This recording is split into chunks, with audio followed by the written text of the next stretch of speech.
Boa noite. Boa noite. Boa noite, pessoal. É o primeiro episódio do Pode Falar, o podcast desenvolvido pelos alunos do curso de administração do campus Poços de Caldas do IF Sul de Minas. E, bom, como primeiro episódio, a gente teve a ilustre presença do professor, orientador, docente e também diretor do campus. Bom, diretor, Rafael, como que a sua vida assim, cruzou com o IF, com o Instituto? Você pode falar um pouquinho pra gente? Boa noite, Carlos. Boa noite. Boa noite, Vinícius. Boa noite. Tudo bem com vocês? Tudo bem? Tudo ótimo. Bom, excelente pergunta. Bom, o IF é a minha vida, né? Que a gente tem trabalhado ao longo desses últimos anos aqui.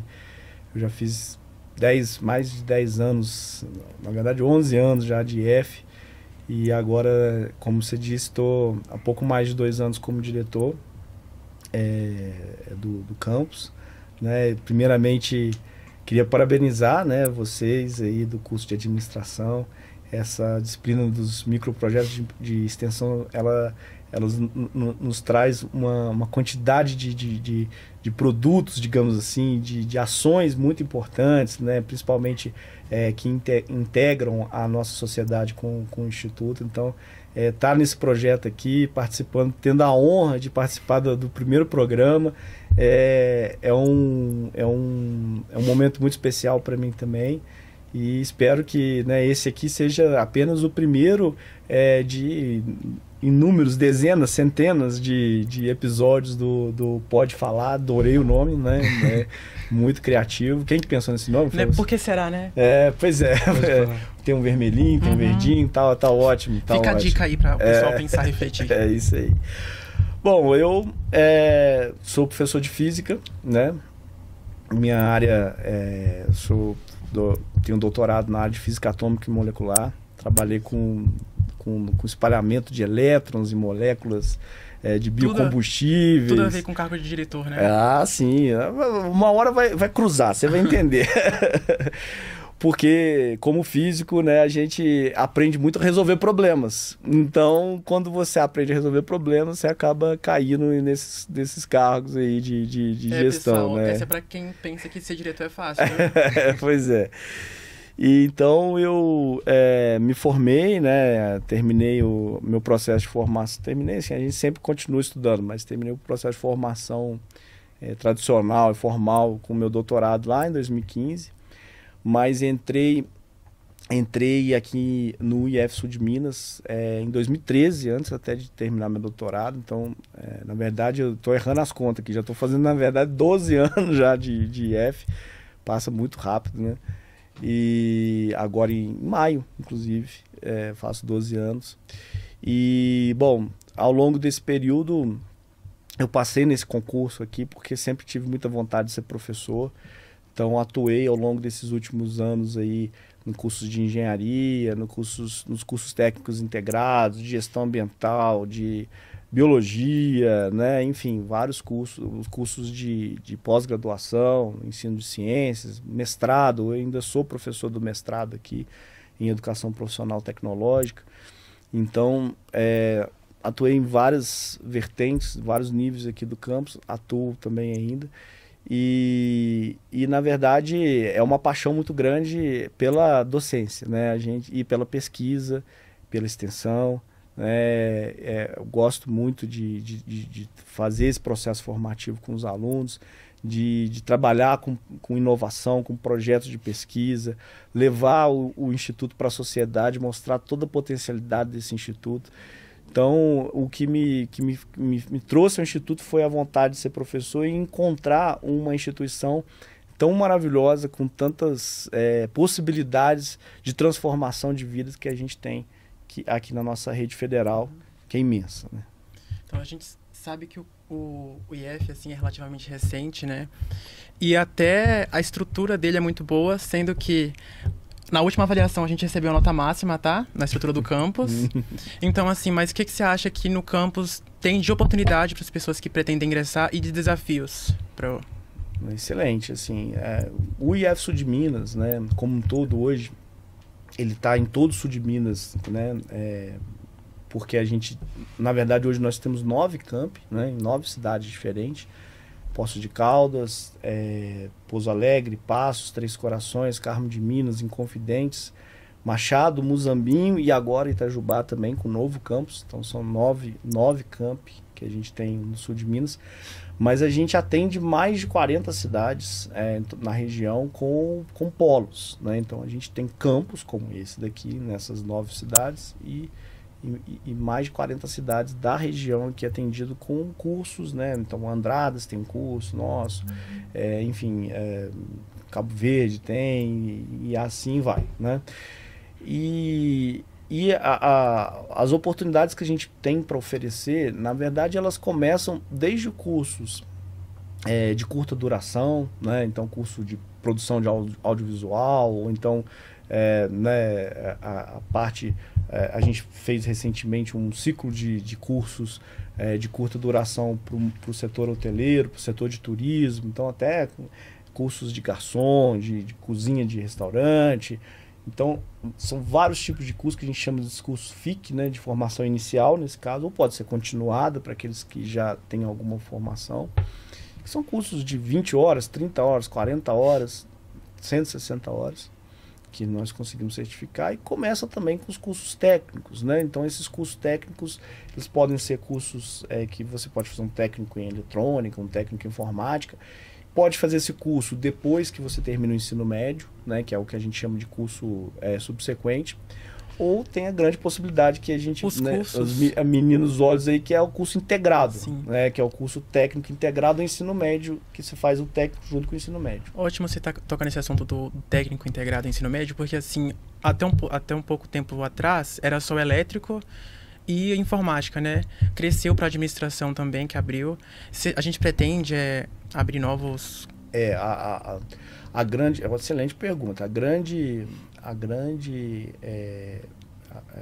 vertente, assim, a grande expertise que a rede federal tem, né? Como a gente estava falando antes ali, né? A rede federal, ela tem mais de 1 milhão de alunos, né? Ela atua em todos os estados do Brasil, são 41 instituições com mais de 680 campi. Então, está no Brasil inteiro. Muito grande. É a rede federal. E a grande expertise nossa é o ensino integrado, né? Esse técnico junto com o ensino médio, né? Então, realmente, nós tínhamos o curso de eletrotécnica, que hoje é um curso de eletroeletrônica, né? Teve uma pequena mudança aí. Curso de informática, que são os 2 primeiros cursos integrados, e a gente teve recentemente a abertura do curso integrado em administração.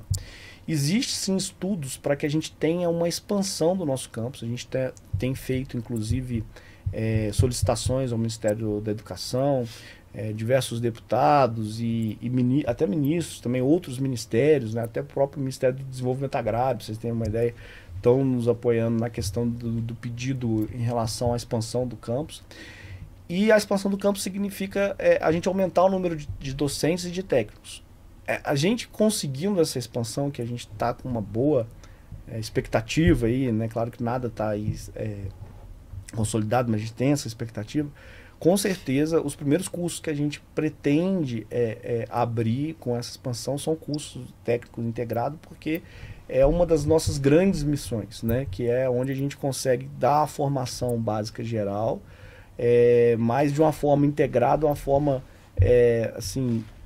sincronizada mesmo com a formação técnica. Então, os alunos nossos que saem desses cursos aqui, eles conseguem passar em qualquer vestibular, além de já terem toda a sua formação profissional iniciada com 18, 19 anos. Então, é realmente uma mudança na vida desses alunos, né?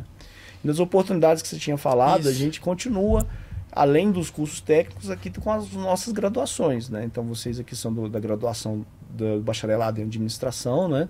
Que é uma vertente muito importante no nosso campus, né? Que a gente tem o curso técnico integrado em administração, o curso bacharelado em administração, e a gente tem pós-graduação também em gestão empresarial, que é todo o processo que a gente costuma dizer de verticalização.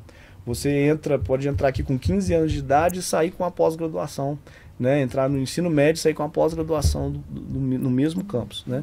Então, além das graduações que nós temos aqui no campus Poços, a administração, o bacharelado em engenharia de computação, a gestão ambiental, né?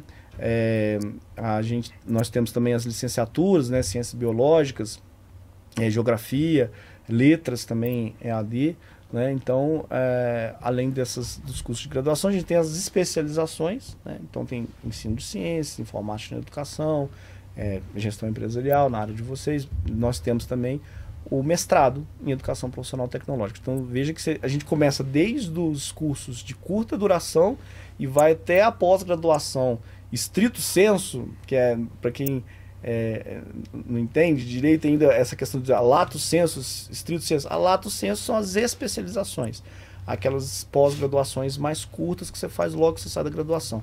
Estrito sensu são pós-graduações de nível de mestrado e doutorado, né? Então a gente tem os cursos de formação inicial, os cursos técnicos, técnico subsequente, integrado, graduação, pós-graduações, lato sensu, que são as especializações, e o mestrado, que é estrito sensu. Então são muitas oportunidades do ponto de vista de ensino, sem contar os projetos, né? Que aí são os projetos de pesquisa e extensão.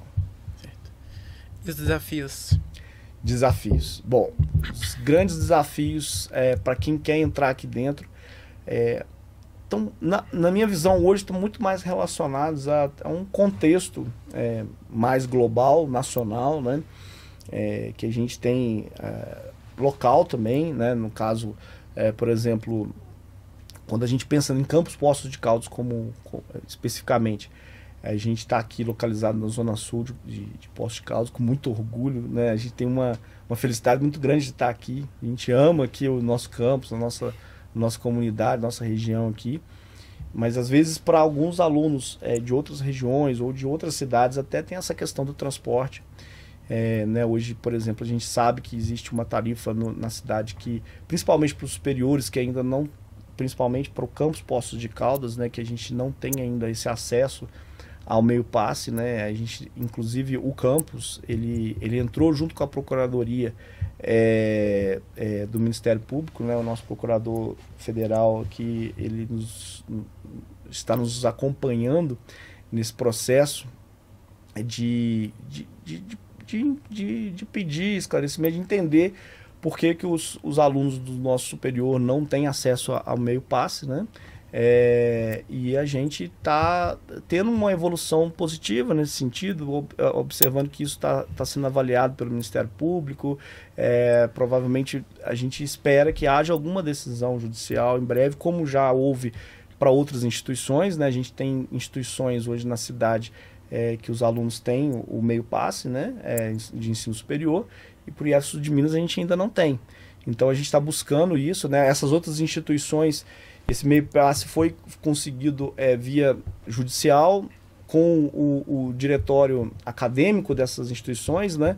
Como a gente ainda não tem esse DCE, esse Diretório Central Acadêmico do Instituto aqui ainda, a gente teve um movimento dos alunos para poder trazer essa demanda para a gestão, e de uma forma que a gente entendeu até um pouco inédita, porque a gente não vê esse movimento da própria gestão, isso sempre vem dos alunos. A gente conseguiu, junto à instituição, né, junto à reitoria, fazer essa proposição dessa ação, e a gente está esperando que a gente consiga também esse meio passe, que é um direito para os nossos alunos dos cursos superiores também. Então, um desafio que eu entendo é a questão do transporte mesmo. Realmente é um custo elevado, a gente entende que para poder chegar aqui não é fácil, né, para vocês, principalmente para quem trabalha, né, vocês que fazem curso noturno, né, então o custo é alto, né, e então a gente está tentando garantir esse direito para vocês aqui também com esse movimento.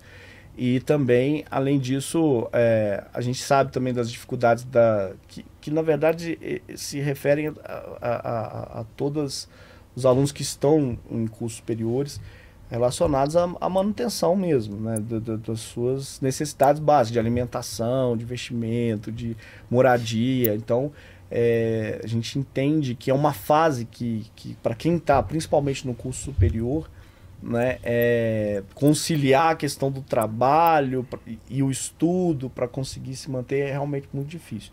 Mas o campus tem as suas possibilidades de ajudar nesse processo também, né? Você citou a questão da moradia.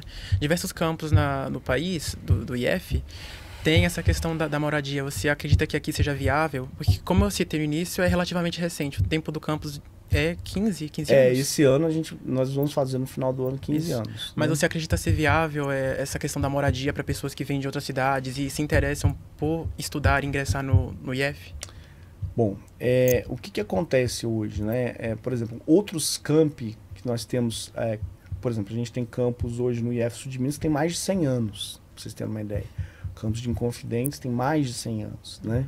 O campus de Muzambinho tem mais de 60 anos. Então, assim, são campi, né? O plural de campus é campi. É engraçado, mas é assim, né? São campi que tem uma história de escola agrotécnica antes da implementação da rede federal, que foi lá em 2008, né? Implementada no primeiro governo Lula, né? Que a gente tinha menos de 100 campos e hoje a gente está chegando a quase 700 no Brasil, só para vocês terem uma ideia. E então foi um avanço vertiginoso mesmo, né? Da rede federal. Mas esses campi mais antigos, né, eles já tinham uma estrutura de alojamento, né? Então muitos alunos ainda hoje têm essa possibilidade de morar dentro do campus, né? A rede federal ela cresce muito rápido e chega a muitas pessoas rapidamente, como eu disse, né? E para que isso aconteça, essa infraestrutura de moradia não conseguiu acompanhar a infraestrutura anterior que já existia, que era um percentual muito pequeno comparado ao que a gente tem hoje. Então, de fato, existem escolas que disponibilizam essa possibilidade do aluno morar dentro do campus, mas em função da rápida expansão, isso não foi possível replicar isso em toda a rede, e nós, como um campus novo, que nós ainda nos classificamos dessa forma, né?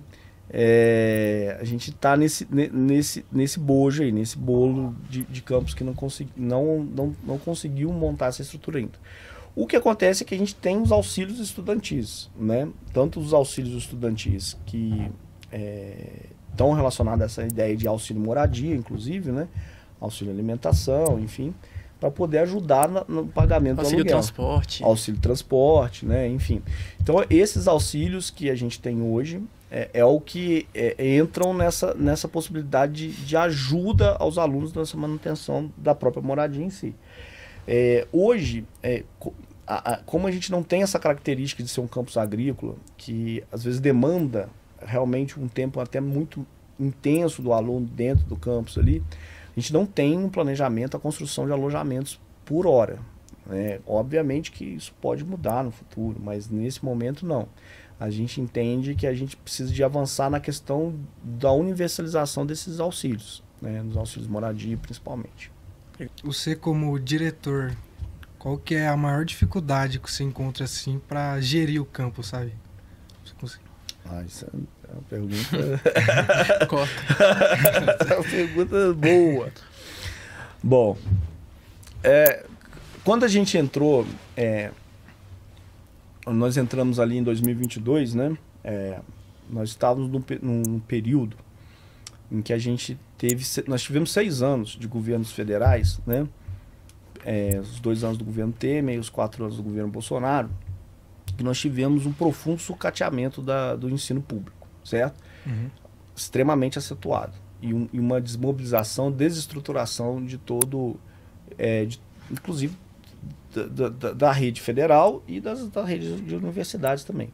E não só isso, né? Foram 6 anos até no sentido de uma campanha por parte desses governos que passaram, de descrédito mesmo para com a ciência, descrédito para com a academia, para com o ensino formal como um todo. Então, isso gerou uma cicatriz na sociedade como um todo, que até hoje a gente ainda tem essa dificuldade, né, de retomar a posição que a academia, né, os institutos federais, as universidades precisam ocupar na sociedade, né, como referência da casa da ciência, né, da casa do conhecimento, da formação das pessoas. Então eu vejo que parte da sociedade ainda tem essa cicatriz ainda, que eu acho que foi um momento bastante difícil, né, que as instituições de ensino passaram, e isso reflete, até mesmo, a gente estava conversando mais cedo, até mesmo na procura pelo ensino superior. E aí, esse momento que teve de desacreditar a academia fez essa cicatriz que a gente entende que hoje é um problema, tanto para as universidades quanto para os institutos federais. Essa é uma visão minha, mas de muitos outros colegas também, dessa questão do descrédito que foi gerado ali naquele momento. E, obviamente, não só essa campanha da questão do descrédito, a questão também financeira. Então, você teve um sucateamento no sentido financeiro também, que a gente fez com que chegássemos a orçamentos ali na época de 2019, 2020, 2021, que a gente estava em vias até de fechar algumas unidades, né? Felizmente, a gente teve uma guinada, né, de 2022, e aí a questão política, obviamente, a gente... não vai entrar no caso aqui, mas assim, eu estou fazendo um recorte específico para os institutos federais, no qual a gente teve uma retomada do financiamento e uma retomada da valorização. Hoje você tem um governo que tem orgulho dos institutos federais, que divulga institutos federais, e das universidades também, que tem ao menos essa vontade política e também um financiamento muito aquém do que a gente precisa ainda, mas um financiamento que não sufoca a gente como tinha anteriormente. E, obviamente, né, o grande desafio também do dia a dia de qualquer gestor são pessoas. Pessoas sempre...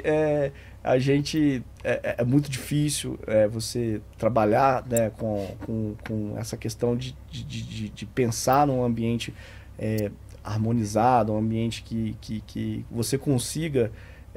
trabalhar com tranquilidade, que todos consigam trabalhar com tranquilidade, né, e realmente esses desafios que a gente encontra financeiros acabam desaguando em alguns momentos nessas entregas que a gente precisa fazer para os grupos, né, para os cursos, enfim. Perfeito. Mudando um pouquinho o assunto aqui, com essa chegada da inteligência artificial, que já não é mais chegada, já é realidade, né? Como você acha que o campus tem se preparando para conectar, tipo, os alunos e os profissionais que estão formando com esse futuro já tão próximo? Muito bom. Bom, do ponto de vista da preparação do campus, né, hoje a gente tem, já desde do ano passado, a gente nós já começamos a ter vários momentos de formação dos nossos servidores, né, nos quais a gente tem discutido, e não só discutido, utilizado várias dessas ferramentas ligadas à inteligência artificial. É uma discussão que não cabe num podcast de 20 minutos, né? Mas, para resumir bem a mesma história, é o seguinte: a gente tem que entender que isso nem vai ser a solução de tudo, né? E nem também é um demônio para a gente poder execrar, né? A gente tem que entender que a inteligência artificial, ela não é imparcial, né? Ela não é uma coisa que está ali sem um viés ideológico, político. Existe isso e a gente precisa de estar com isso bem claro na cabeça, né? A gente tem que entender que ela deve ser usada e a forma como ela vai ser usada, você tem que entender em que momento isso vai acontecer, principalmente na formação dos alunos. Então, uma visão que a gente tem hoje muito clara é que, para quem já tem um processo de formação mais avançado, quem, sobretudo, vivenciou um processo de formação analógico, a inteligência, né, analógico antes de toda a revolução digital que a gente está passando, a inteligência artificial, ela é uma ferramenta muito importante de produtividade, né? Mas, para os alunos que estão no processo de formação, sobretudo os mais jovens ali do ensino médio, né, do ensino fundamental, a gente precisa tomar muito cuidado, porque vários dos processos cognitivos que são desenvolvidos nessas fases dependem realmente de pegar o lápis, a folha do papel e resolver uma equação ou resolver escrever uma dissertação sem você ter toda a facilidade que a inteligência artificial te entrega com as ferramentas que ela te entrega hoje. Então, a gente tem que utilizar, mas precisa de ser feito com racionalidade, né? Com entender em que etapa aquele aluno está do seu processo formativo, e isso tem que ser realmente mediado pelo professor. O professor ele está se preparando, o Instituto tem trabalhado com isso, tem incorporado na sua rotina administrativa, a gente utiliza isso na administração, porque não tem como você ficar de fora desse mundo hoje, mas no ponto de vista pedagógico, a gente tem aprofundado os estudos, os entendimentos de que a gente precisa ter cautela, não sair utilizando de uma maneira assim...